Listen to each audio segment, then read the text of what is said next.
Welcome to the Waymarks program. This is Module 4, Reflection 4, entitled Redemptive Suffering. My name is Stacia DeVries, and with me is Chris Gates. Today we're going to talk to you about some difficult situations that have occurred in our life and how through those situations we have not only grown in our own understanding of ourselves, but also grown in our understanding of our relationship with the Lord, and in many ways grown closer to Him. The first one that I want to talk about is my mom's death. My mom's name was Stephanie, and she died April 13th, 2020. And while she was sick for a long time before she died, when she went into the hospital, it wasn't, she was really okay. She was in the hospital for 3-4 weeks. She went in on March 16th, so right at the beginning of the pandemic. And it was just kind of for a routine procedural thing. And then she got a little weak while she was in the hospital, and they decided to keep her there. And she was moved to a rehab facility shortly thereafter and spent about 2.5 weeks at a rehab place and went, we were on this plan of she would be home in 4 to 6 weeks. I was making arrangements for her to move in to my house. And we just really weren't anticipating things to go the way that they did.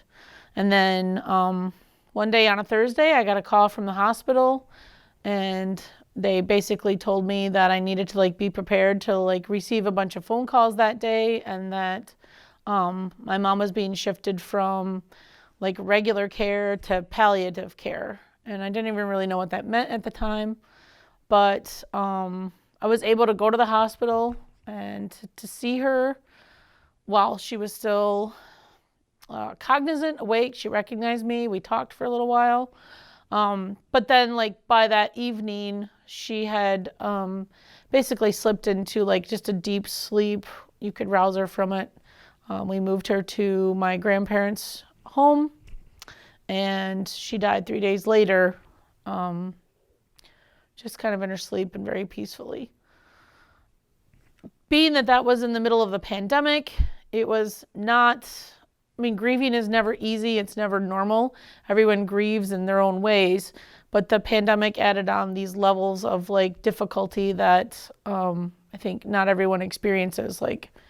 My family very limitedly came over when my mom was dying, or when I got home, I couldn't even go anywhere. The stores were closed, and we were all scared. And so I just went home, and I was by myself for days at times, trying to figure out how to receive, adjust, whatever it was, process what had happened. And being alone is not something that's difficult for me. I actually like alone time. But I think we can all admit that during the pandemic, perhaps we had more alone time than we would have normally preferred. But that forced me to turn towards the Lord, because I didn't have anything else. Because I was going to not lose my mind, but I was definitely going to lose myself and lose my understanding of who I was as a person if I didn't ask the Lord to help me get through every day. And I think back on that now, and I recognize where there was very clear ways that the Lord let me know that He was with me during that difficult time. And I look back at those moments now to pull strength from of how to get through difficult things that I deal with, maybe on a smaller level, but it's a good reminder that the Lord was with me in very clear ways during that darkest time. And so when it's not as dark, I try really hard to remember that He's still with me in all that I do and say, and all the people that I interact with, and all those things, that God is there, Jesus is there, and we just have to ask them to step into that situation, and they make themselves very known. So one thing I think of, and I think in COVID, one of the great sorrows, as you're talking about your mom being in the hospital, I remember praying a lot for people whose family members were going into the hospital and they couldn't see them. And especially for people who had family members who passed away during that time. I wonder, Stacia, did you feel, I know there were a lot of people praying for you at that time. I know our family was for sure. The prayers of others, could you feel those prayers from other people, the grace from those prayers? I think so. Like, it's hard to, I guess, like define, like, where do you feel this grace from? Is it God or is it prayer? It's all combined. But like, definitely, there was a different kind of support there because we had to be like creative in how we offered support and how we received support. And for me, it was like my natural tendency is to like be with people, give hugs, receive hugs. We would have normally had like a funeral. We would have normally had a moment where all of my family members came together and like told stories, but we couldn't do that. Any of that. It was really, when I think back on it, it was very jarring, the whole thing.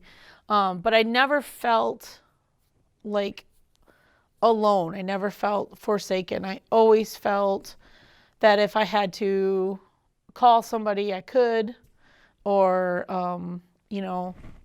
there were just ways that like people reached out, whether it was like another set of parishioners, like having mass said in honor of my mom, and like being able to come into mass at that time when like we couldn't go to mass, and being able to invite like 3 people to come to mass with me, and just having that moment of recognizing like the depth there of like care and concern for me from those people.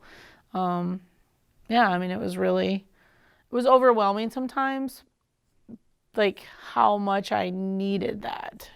So I would just have to like kind of be patient and know that like God was going to show up, and either in the form of like him reaching out to me in some way, shape, or form, or like him sending someone, like seeing somebody on a walk, or being able to like meet up with friends or whatever it was.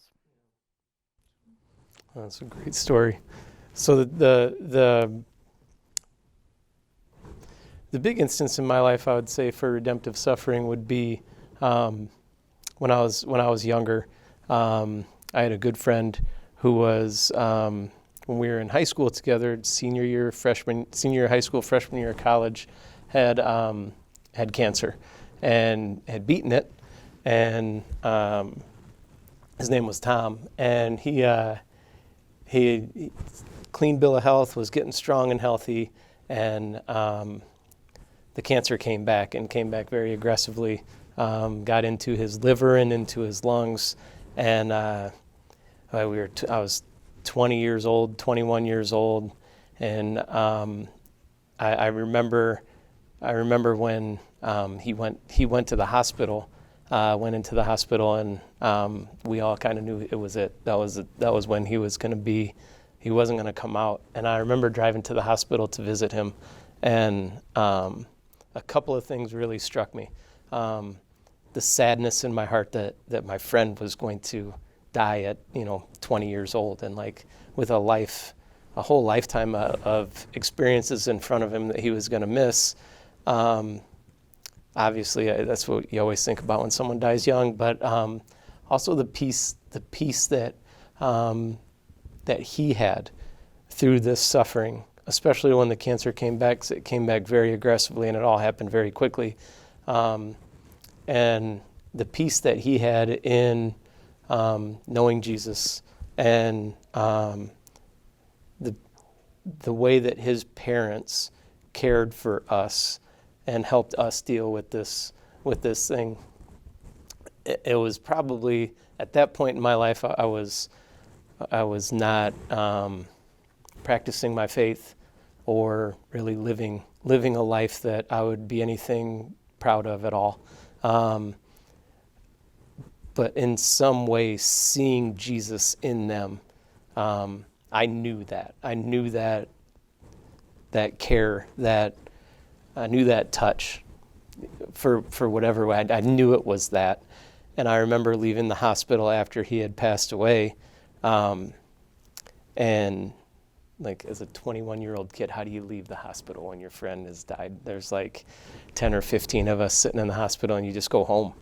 And it's 3 a.m. And I remember walking out, and even though I hadn't been practicing the faith, I always had a prayer life, always had a conversation with Jesus. But going to my car, I remember saying a little prayer like, just Lord, let me know that this is, that you have this, that you are, you're in control of this. And he let, like, over the course of the next few days, there's just no question in my mind that he let me know that. And I remember desiring that so strongly, that like these things were allowed to, these things happened in my life to get me to where the Lord wanted me to be, desiring him.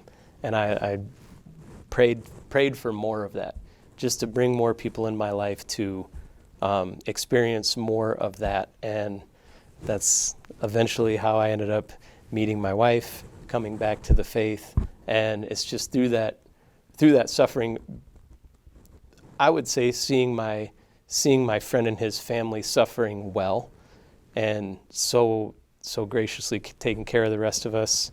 And then, through the suffering that I experienced losing a friend, but at the same time kind of gaining a friend and regaining a friend in Jesus, and him kind of bringing me back to the heart of the Father. That was a big, probably the biggest time in my life. Suffering came full circle like that. Yeah. The finality of like someone dying, when like it's kind of I don't know, not that it was unexpected, like you knew, but like still like that moment when they die and you're like, oh, Yeah. That's it. And like now like start praying. I mean, now that's part of my life, like start praying that person like receives the Lord's mercy and is in heaven with him.